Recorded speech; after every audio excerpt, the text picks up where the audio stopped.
Pour soutenir la chaîne, buy me a coffee. Merci. Des fleurs pour Algernon.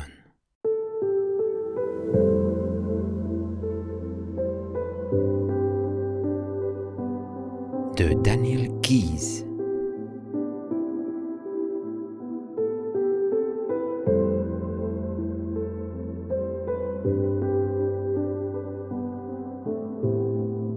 Neuvième partie.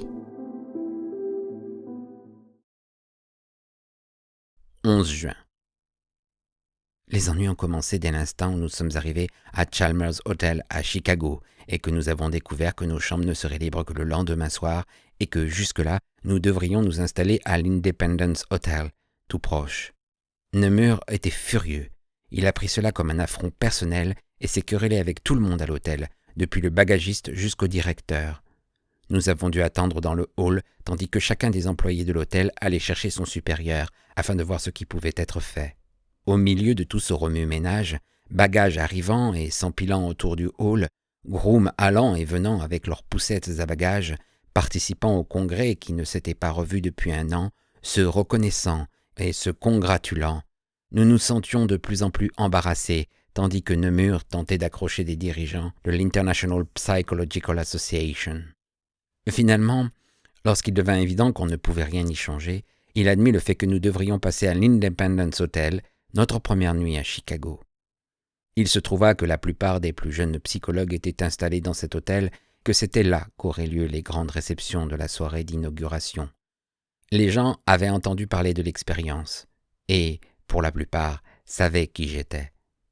Partout où nous allions, quelqu'un venait vers moi et me demandait mon opinion sur n'importe quoi, depuis les conséquences des nouveaux impôts jusqu'aux dernières découvertes archéologiques en Finlande. C'était une sorte de défi, et la masse de mes connaissances générales me permettait sans peine de discuter à peu près de tout. Mais au bout d'un moment, je pus voir que Nemur était agacé de toute l'attention qui se concentrait sur moi. Quand une jeune et jolie clinicienne du Falmouth College me demanda si je pouvais expliquer les causes de ma propre arriération mentale, je lui dis que le professeur Nemur était le seul homme à pouvoir lui répondre. C'était l'occasion qu'il attendait de montrer son autorité en la matière, et, pour la première fois depuis que nous nous connaissions, il posa sa main sur mon épaule. « Nous ne savons pas exactement ce qui cause le genre de phénylcétonurie dont Charlie souffrait depuis son enfance. Probablement quelques réactions biochimiques ou génétiques exceptionnelles, provenant peut-être de radiations ionisantes et de radiations naturelles, ou encore de l'attaque d'un virus au stade fœtal. Quelle qu'en soit l'origine, il en résulte un gène aberrant qui produit une enzyme, disons déficiente, laquelle provoque des réactions biochimiques viciées. Et bien entendu, les aminoacides ainsi créés entrent en compétition avec les enzymes normales, ce qui entraîne des lésions cérébrales. » La jeune fille dissimula une grimace. Elle ne s'était pas attendue à un cours magistral, mais Nemur avait pris la parole et poursuivait sur le même ton. « J'appelle cela inhibition compétitive des enzymes. Laissez-moi vous donner un exemple de la manière dont elle fonctionne. Comparez l'enzyme produite par le gène anormal à une mauvaise clé qui entre dans la serrure chimique du système nerveux central, mais qui ne peut pas tourner. Et parce que cette clé est là, la bonne clé, l'enzyme normale correcte ne peut même pas entrer dans la serrure. Elle est bloquée. Le résultat, une destruction irréversible de protéines dans le tissu cérébral.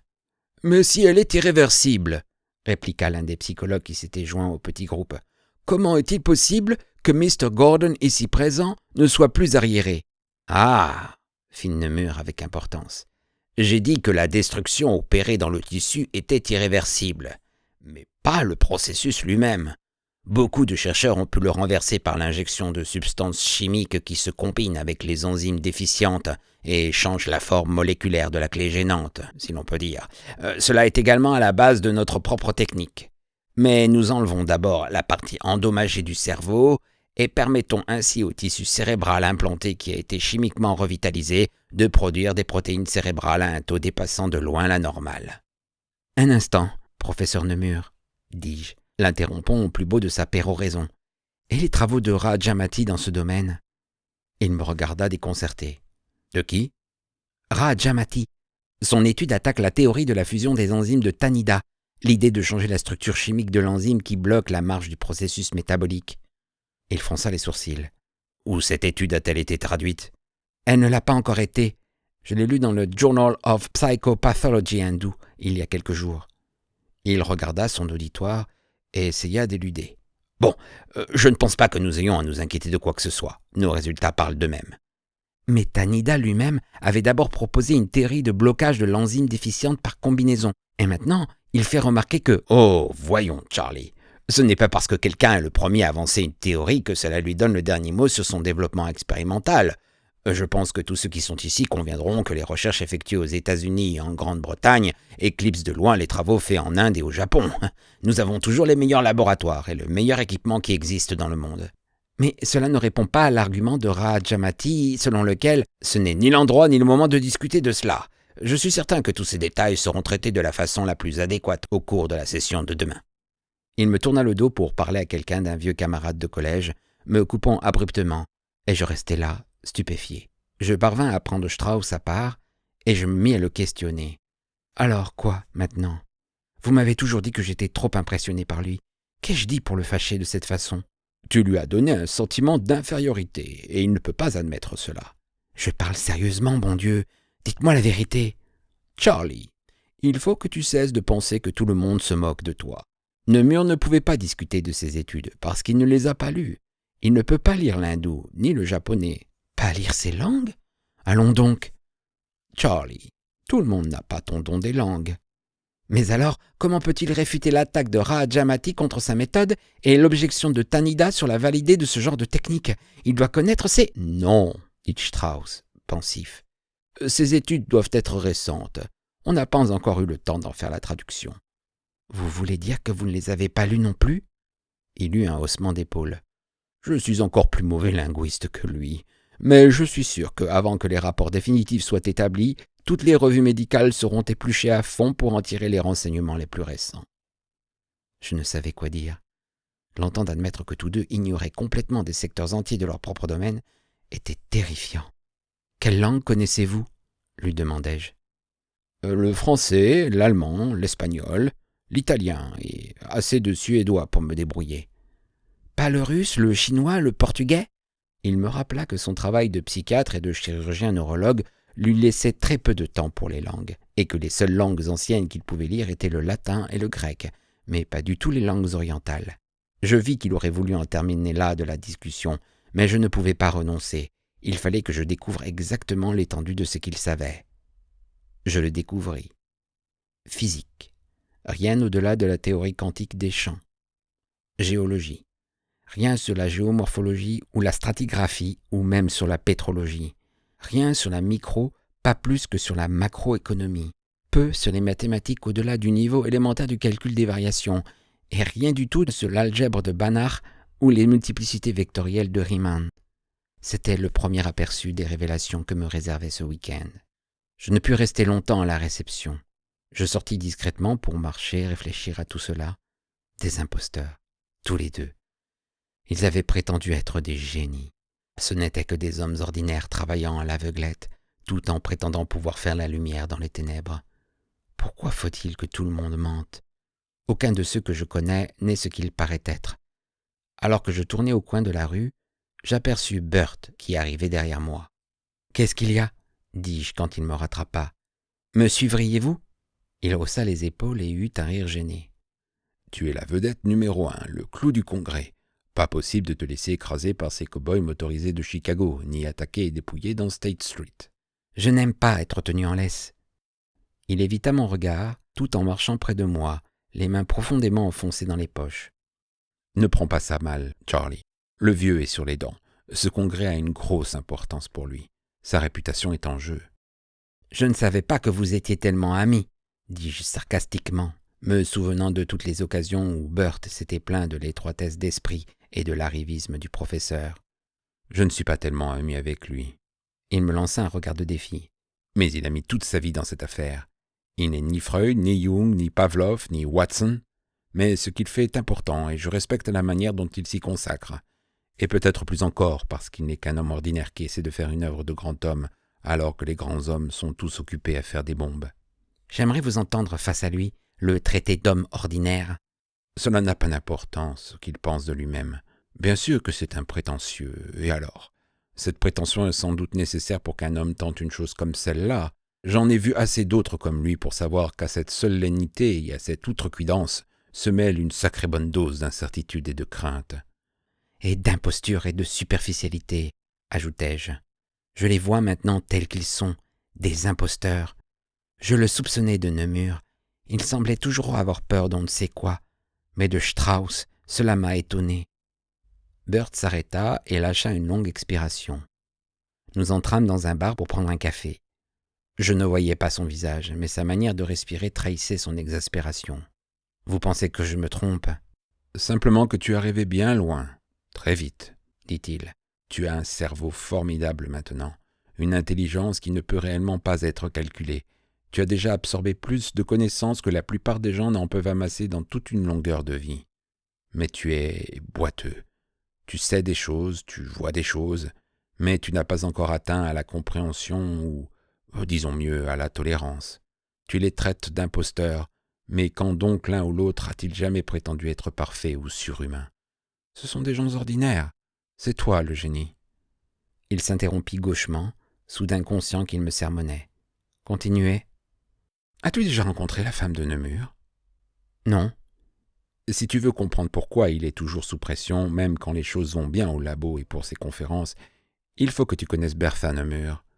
Savais-tu que c'est elle qui lui a obtenu sa chaire de professeur? Savais-tu qu'elle s'est servie de l'influence de son père pour lui faire avoir cette subvention de la fondation Wahlberg?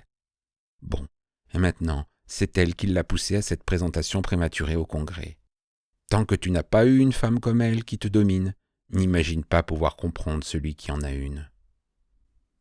Je ne répondis rien, et je vis qu'il voulait rentrer à l'hôtel. Tout le long du chemin, nous restâmes silencieux. Suis-je un génie? Je ne le pense pas. Pas encore en tout cas.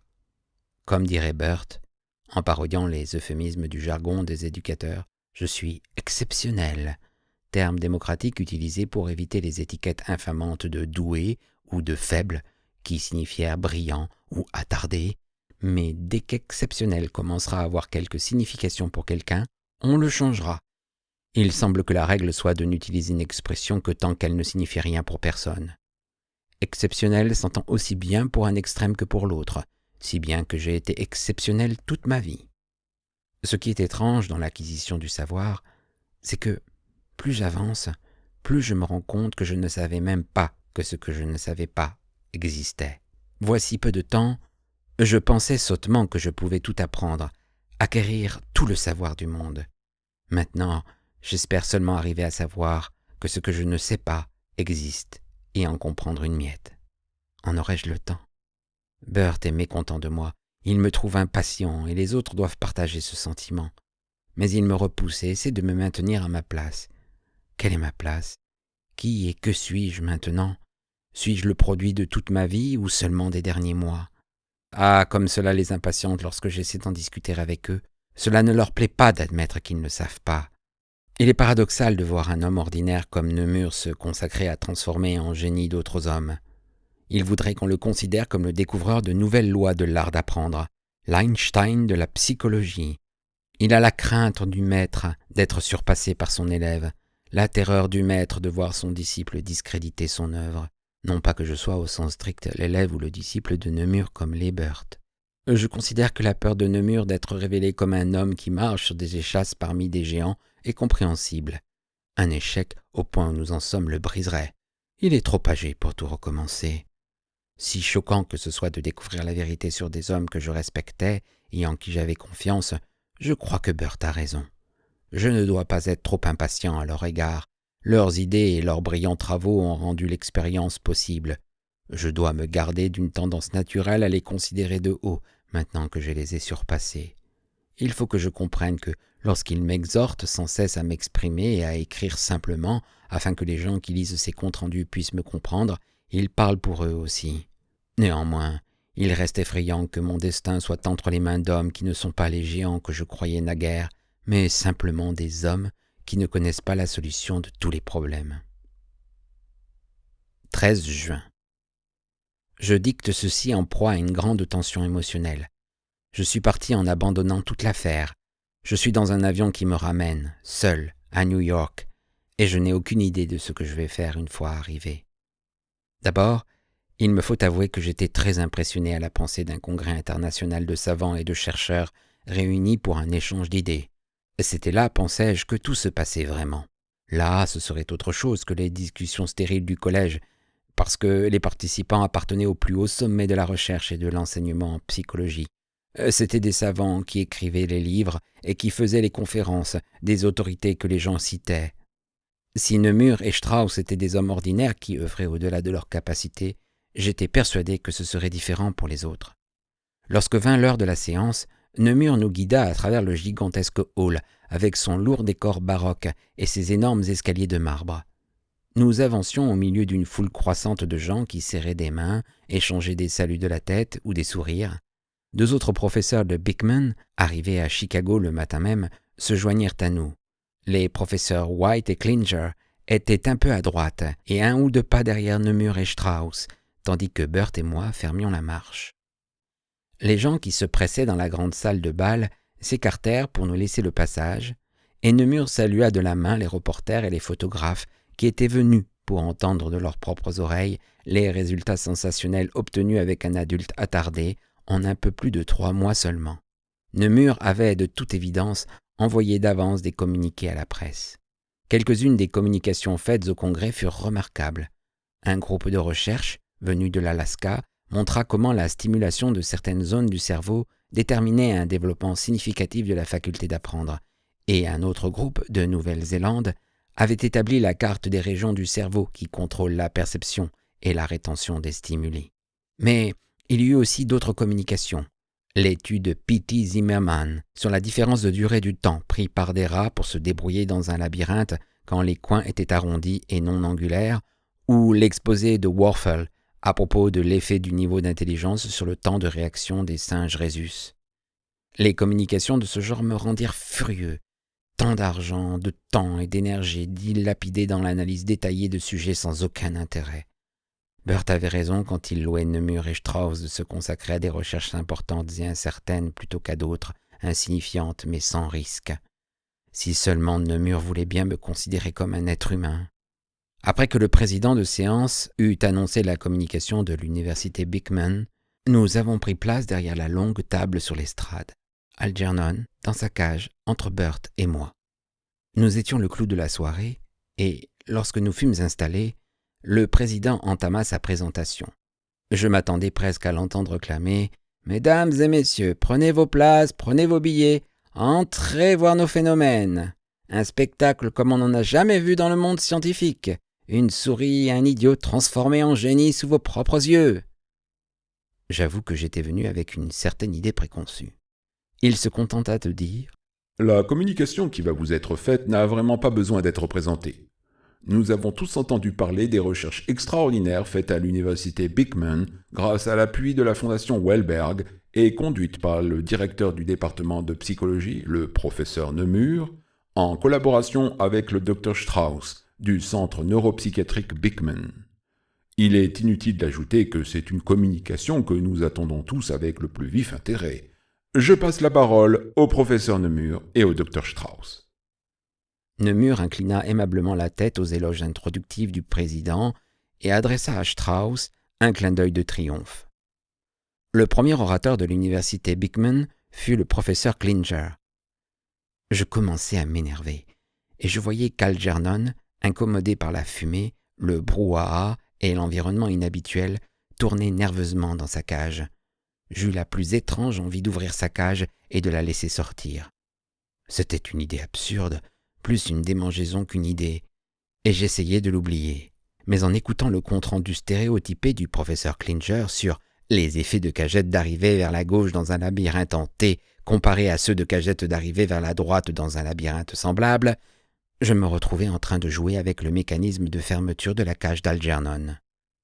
Dans un instant, avant que Strauss et Nemur dévoilent leur suprême réussite, Burt lirait un papier décrivant les méthodes et les résultats dans la conduite des tests d'intelligence et d'éducation qu'il avait imaginés pour Algernon. Cette lecture serait suivie d'une démonstration où Algernon devrait faire ses preuves et résoudre un problème pour avoir droit à son repas, ce que je n'ai jamais cessé de détester. Je n'avais rien à reprocher à Burt. Il avait toujours été honnête avec moi, plus que la plupart des autres.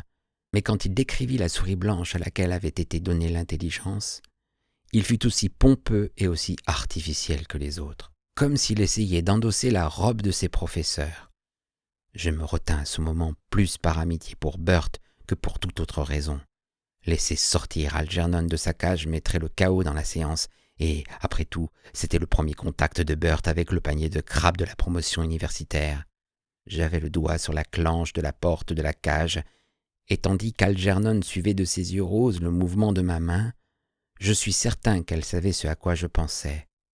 À ce moment, Burt prit la cage pour sa démonstration. Il expliqua la complexité du verrou à combinaison et la difficulté du problème posé à chaque fois que la serrure devait être ouverte. De petits loquets de plastique s'enclenchaient selon des combinaisons variées et devaient être commandés par la souris qui actionnerait une série de leviers dans le même ordre. À mesure que l'intelligence d'Algernon s'était accrue, sa rapidité à résoudre le problème avait augmenté, c'était évident. Mais Burt révéla une chose que je n'avais pas su. À l'apogée de son intelligence, la manière d'agir d'Algernon était devenue variable.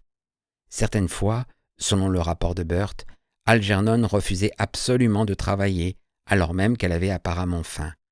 D'autres fois, elle résolvait le problème, mais au lieu de profiter de sa récompense en nourriture, elle se jetait contre les parois de la cage. Lorsque quelqu'un dans l'auditoire demanda à Burt s'il voulait ainsi laisser entendre que l'intelligence accrue était directement la cause de ce comportement désordonné, Burt éluda la question. « En ce qui me concerne, dit-il, il n'y a pas suffisamment de preuves pour justifier cette conclusion. Il existe d'autres hypothèses. Il est possible qu'à ce stade, l'intelligence accrue et le comportement désordonné résultent de l'opération chirurgicale originelle, au lieu que l'une soit fonction de l'autre. Il est également possible que ce comportement désordonné soit particulier à Algernon.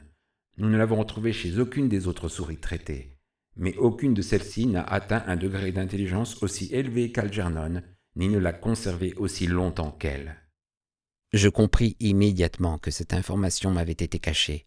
J'en suspectais la raison, et j'en fus irrité. Mais ce ne fut rien auprès de la colère qui me saisit quand ils projetèrent les films.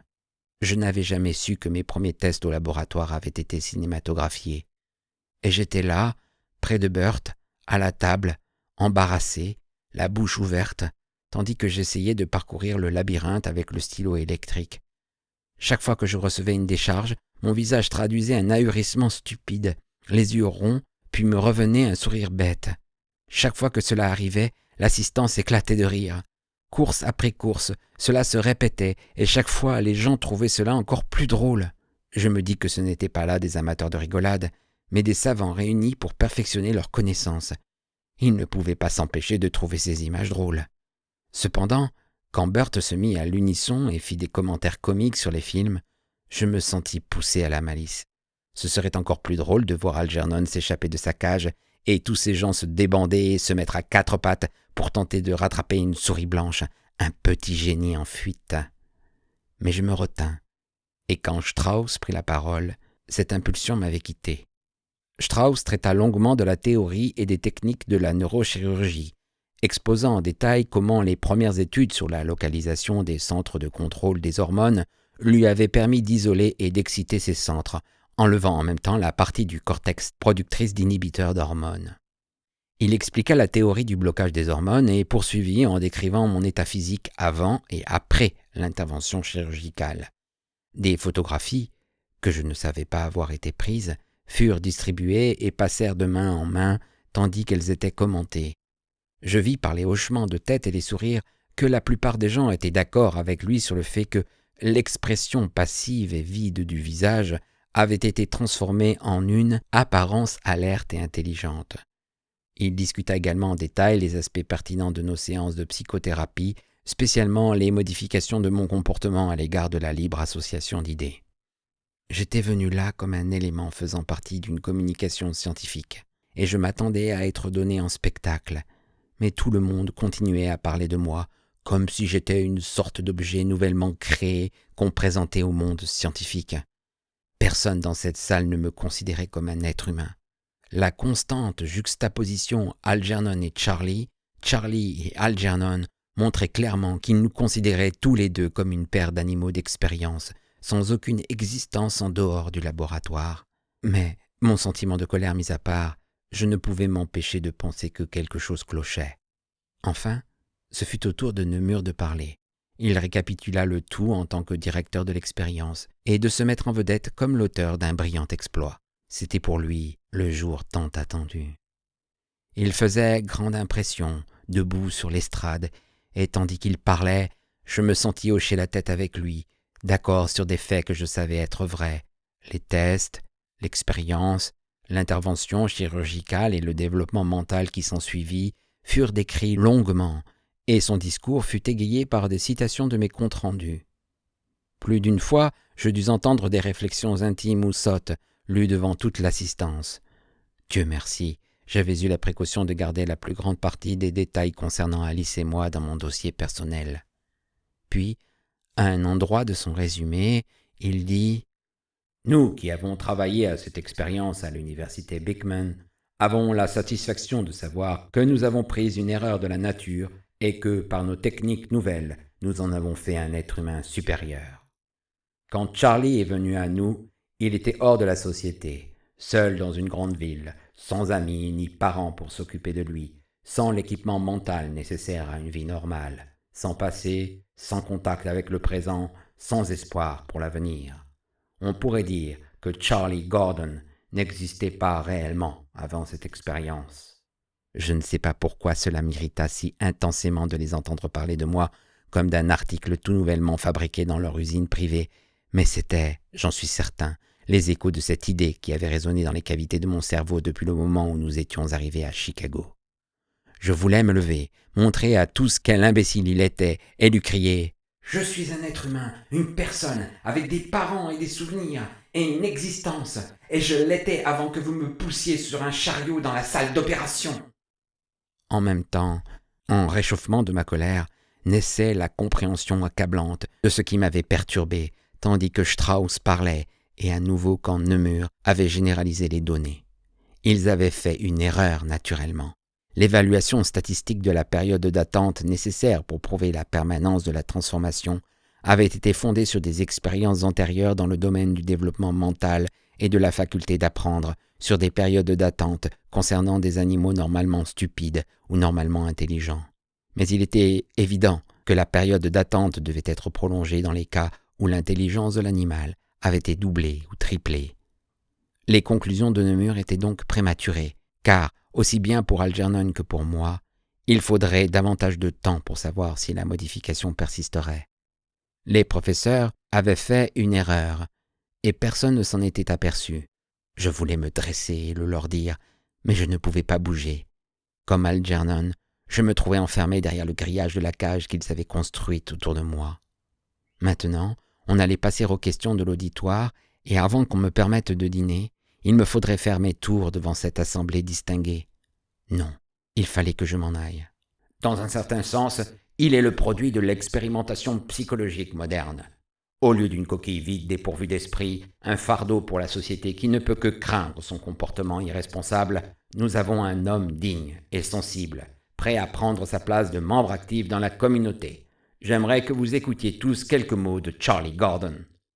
Que le diable l'emporte! Il ne savait pas de quoi il parlait. À ce moment, la tentation fut plus forte que moi. Fasciné, je vis ma main bouger, indépendamment de ma volonté, tirer le verrou de la cage d'Algernon. Quand je lui ouvris, elle me regarda et marqua un temps, puis elle se retourna, fila comme une flèche hors de sa cage et fonça au galop à travers la longue table.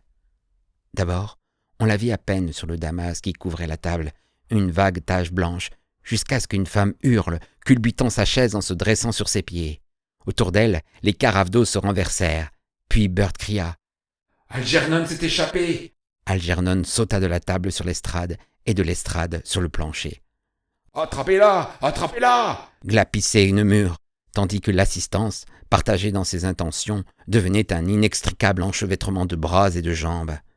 Quelques femmes, anti-expérimentalistes, tentèrent de monter sur d'instables chaises pliantes que d'autres, en essayant d'attraper Algernon, renversèrent.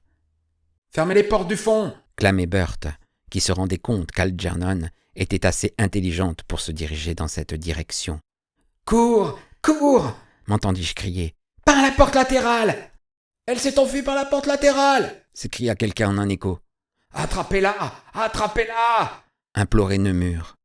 La foule sortit de la salle de bal et se répandit dans les couloirs, tandis qu'Algernon, galopant sur la moquette marron du hall, les faisait drôlement courir. Sous les tables Louis XIV, autour des palmiers en pot, grimpant les escaliers, prenant les tournants, dégringolant les escaliers dans le grand hall, ameutant d'autres gens au passage. Les voir tous courir de droite et de gauche dans le hall, à la poursuite d'une souris blanche plus intelligente que beaucoup d'entre eux, était le spectacle le plus drôle qu'on ait vu depuis longtemps. « Tu peux rire !» grogna Nemur qui se cogna presque à moi. « Si on ne la retrouve pas, toute l'expérience est fichue. » Je faisais semblant de chercher Algernon sous un panier à papier. « Est-ce que vous le savez ?» dis-je. « Vous avez fait une erreur, et à partir d'aujourd'hui, cela n'aura peut-être plus d'importance du tout. » Quelques secondes après, une demi-douzaine de femmes sortirent en criant des toilettes, serrant frénétiquement leurs jupes autour de leurs jambes. « Elle est là !» s'écria quelqu'un. Mais un instant, la foule les poursuivant fut arrêtée par l'inscription sur le mur. « Dame ». Je fus le premier à franchir cette barrière invisible et à entrer dans le sacro-saint lieu. Algernon était penché sur l'un des lavabos, les yeux braqués sur son reflet dans le miroir. « Allons, viens, dis-je, on va s'en aller tous les deux d'ici. » Elle se laissa prendre et je la mis dans la poche de ma veste. « Reste tranquille là-dedans jusqu'à ce que je te le dise. » Les autres entrèrent, bousculant les portes battantes avec un air coupable, comme s'ils s'attendaient à voir des femmes nues en train de hurler. Je sortis, tandis qu'ils fouillaient les toilettes, et j'entendis la voix de Burt. « Il y a un trou dans sa caisse d'aération. Peut-être a-t-elle grimpé par là. Cherchez où cela conduit, dit Strauss. Montez au second, dit Nemur en faisant signe à Strauss. Je descends au sous-sol. À ce moment, ils s'élancèrent des toilettes des dames et les forces se partagèrent.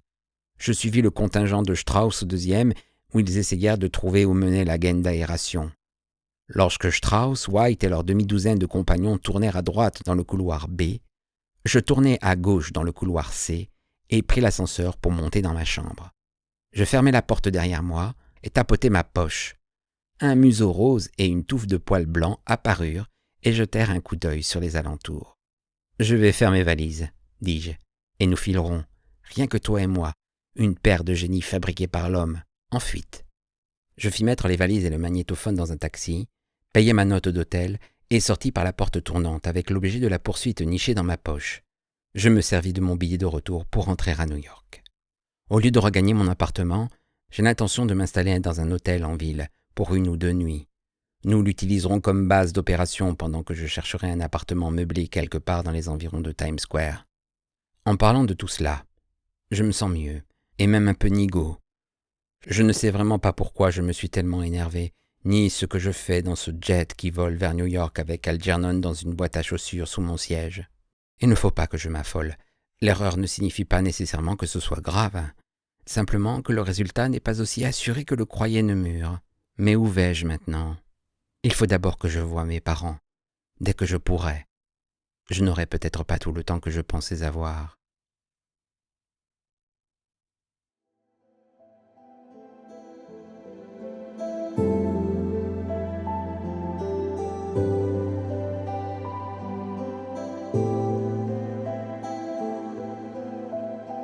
C'était Des fleurs pour Algernon de Daniel Keyes. 9e partie. Si vous avez apprécié cette lecture, merci de liker, commenter et de vous abonner à la chaîne. À bientôt.